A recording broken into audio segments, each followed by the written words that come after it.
দেখছেন Probash Kantho morning update powered by JMG cargo. Bangladeshi মানব পাচার চক্র করিম গ্যাংয়ের আস্তানায় মালয়েশিয়ার ইমিগ্রেশন বিভাগের অভিযানে 15 বাংলাদেশি ও এক পাকিস্তানি নাগরিক সহ মোট 19 জনকে আটক করা হয়েছে। মালয়েশিয়ার ইমিগ্রেশন বিভাগের এনফোর্সমেন্ট শাখার একদল কর্মকর্তা 8 জুলাই সন্ধ্যা 7:50 সেলাঙ্গোর রাজ্যের চেরাস এলাকায় একটি দোকান ঘরের ওপর তলায় পরিচালিত একটি গোপন আস্তানায় অভিযান চালিয়ে তাদের আটক করেন।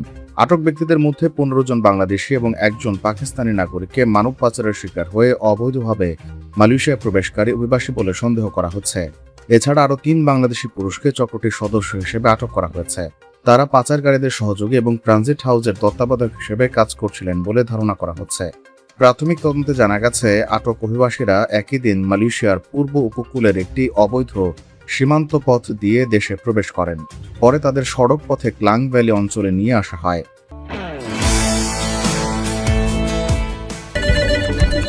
জি, আপনার শিপমেন্ট কল পাঠানো হবে। 5 থেকে 7 দিনের মধ্যে ডেলিভারি। গ্রাহকের প্রত্যেকটি পণ্যের নিরাপত্তা নিশ্চিত করা। প্রতি সপ্তাহে শিপমেন্ট। বাংলাদেশের সব জেলায় delivery service. JMG cargo and logistics Malaysia 95 Jalan Tun H S Lee city centre, Kotaraya RHB bank ও মে ব্যাংকের পাশে। বিস্তারিত জানতে ও বুকিং দিতে হোয়াটসঅ্যাপ করুন। ইমিগ্রেশন বিভাগের তথ্য মতে 2026 সালের জানুয়ারি থেকে সক্রিয় থাকায় চক্রটি অত্যন্ত সুপরিকল্পিতভাবে মানব পাচার পরিচালনা করে আসছিল।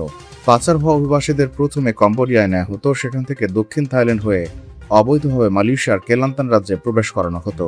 চক্রটি প্রতিটি অভিবাসীর কাছ থেকে প্রায় 15,000 রিঙ্গিত করে আদায় করত। এ পর্যন্ত তাদের অবৈধ আয় প্রায় 32 লাখ রিঙ্গিত বলে ধারণা করছে কর্তৃপক্ষ। আটক 3 বাংলাদেশের একজনকে মালয়েশিয়ার চক্রটির মূল সমন্বয়কারী হিসেবে সন্দেহ করা হচ্ছে।